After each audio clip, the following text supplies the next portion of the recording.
자, 오늘 또 제가 또 그 남북 경협주 준비했는데요. 자, 매수 가격 17,350원, 현대 로템을 자, 준비를 했는데, 제가 연이어서 남북 경협주를 준비하고 있는 배경은 있어요. 어차피 남북 경협주 같은 경우는 북미 간의 그 핵 협상이 어떻게 될 것인가, 그런 추이가 중요한데요. 자, 그런데 이제 남북 경협주 같은 경우는 현대 로템을 제가 한번 보실까요? 자, 지금 이때 그 8월 27일 날 그 아침부터 8.59% 정도 가격이 떠서 출발했죠. 왜 그랬을까요?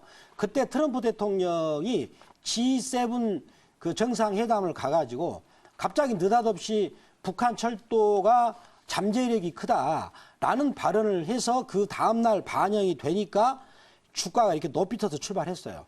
근데 지금 아직 그 가격을 돌파를 못했거든요. 그게 무슨 말이냐? 제가 이 여기를 통해서 어떤 말씀 드리고 싶으냐면, 남북 경협주는 이런 결정타가 나오는 뉴스가 나오면 그때는 싸게 살 수가 없다는 거죠.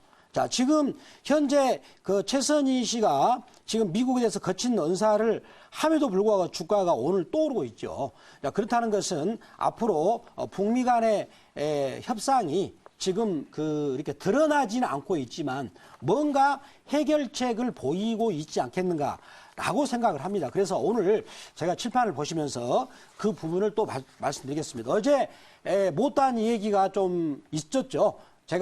저한테 또 주어진 시간이 또 길지 않지 않습니까?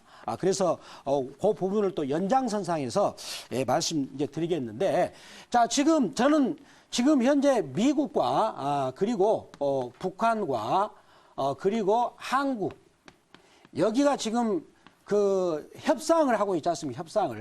협상을 하고 있는데, 이 협상의 가장 기본적인 그 기술은 뭐냐면 상대방이 예측하지 못하도록 하는 게 협상의 기본입니다. 네. 상대방이 예측 불가죠.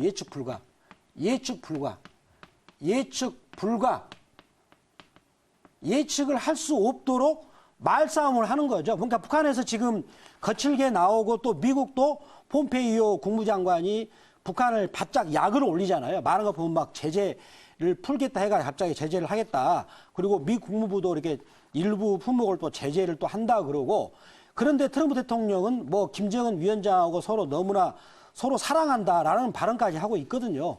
그래서 지금 그 발언을 통해서 북한도 미국이 도대체 무슨 꿍꿍이를 갖고 있는가 예측하지 못하도록 계속 이제 언론 플레이는 그렇게 한다고 저는 생각합니다. 그리고 북한도 과거에 이제 지금 같은 경우는 완화됐지만은 예전에 클린턴이나 부시 그때 당시에 오바마 정부까지도 북한 같은 경우는 굉장한 거친 발언을 그동안 했어요. 협상을 할 때. 그리고 벼랑 끝 전술이라는 그런 무지막지한 이렇게 발언도 했었고. 근데 지금은 그런 발언들이 약간 완화가 됐는데, 결국은 협상을 할 때 상대방이 예측 불가를 하는데, 또 이런 것도 있죠. 예측 불가할 것을 예상하라.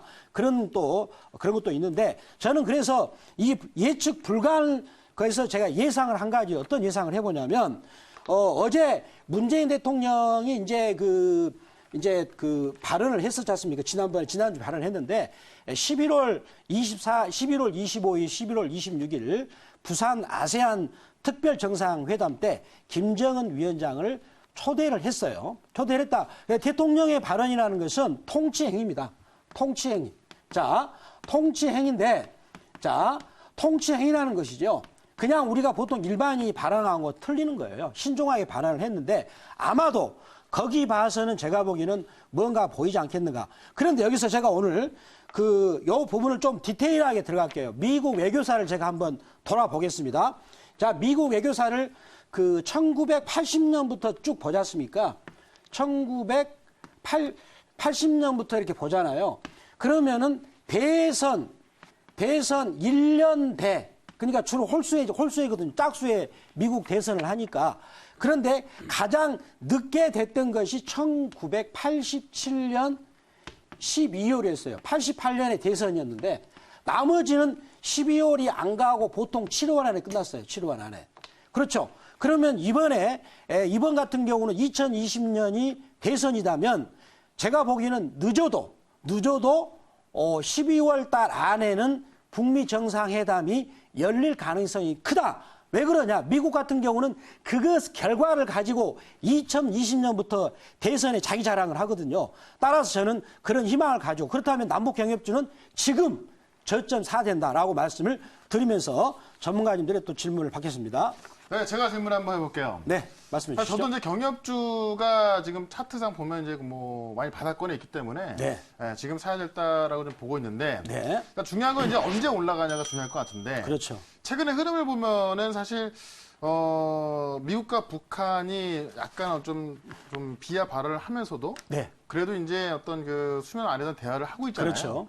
근데 우리나라 같은 경우는 실제로 북한이 하는 이야기를 본다 하더라도 전혀 대화가 되고 있지 않습니다. 네, 과거에 이제 뭐 한라인까지 설치했었지만은 네. 그거는 뭐 전혀 지금 뭐 쓰고 있지 못하고 있는 것 같고요. 네. 그래서 아마 최근에 이제 이 문재인 대통령이 조금 전에 발언을 했었던 이 초대하고 싶다 이런 네. 발언에 대해서 네, 북한의 어떤 긍정적인 답변이 온다면은 네. 제가 볼 때 그때가 아마도 이제 올라갈 수 있는 시기가 되지 않을까 싶은데. 네, 네. 근데 최근에 북한이 계속 항상 우리한테 이야기했던 거 본다면 네. 뭐 남한하고는 대화할 일이 없을 것이다. 네, 네, 뭐 네. 미국하고만 할 것 이렇게 얘기를 했단 말이에요. 네, 네, 그래서 네.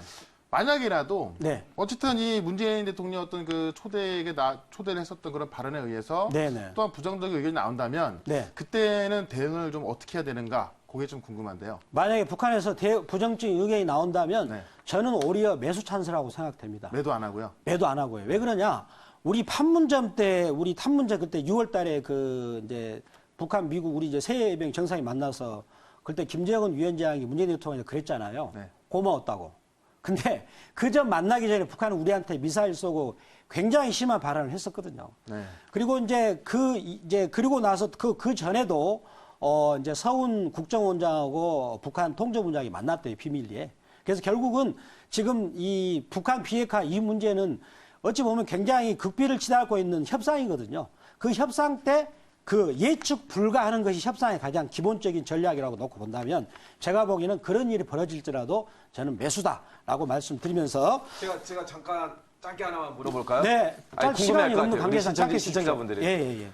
이제 다음 주 추석이잖아요. 네. 깜짝 선물은 없을까요? 예, 제가 북미 회담에 보기에는 대해서. 깜짝 선물이 있기 때문에 지금 벌써 제가 부지런히 편입하고 있습니다. 예. 네. 자, 그래서 그 현대로템, 자, 이 종목의 그 목표가는 21,000원이고요. 손절매는 14,500원 말씀드리면서, 자, 김동훈 전문가 말씀 주시죠.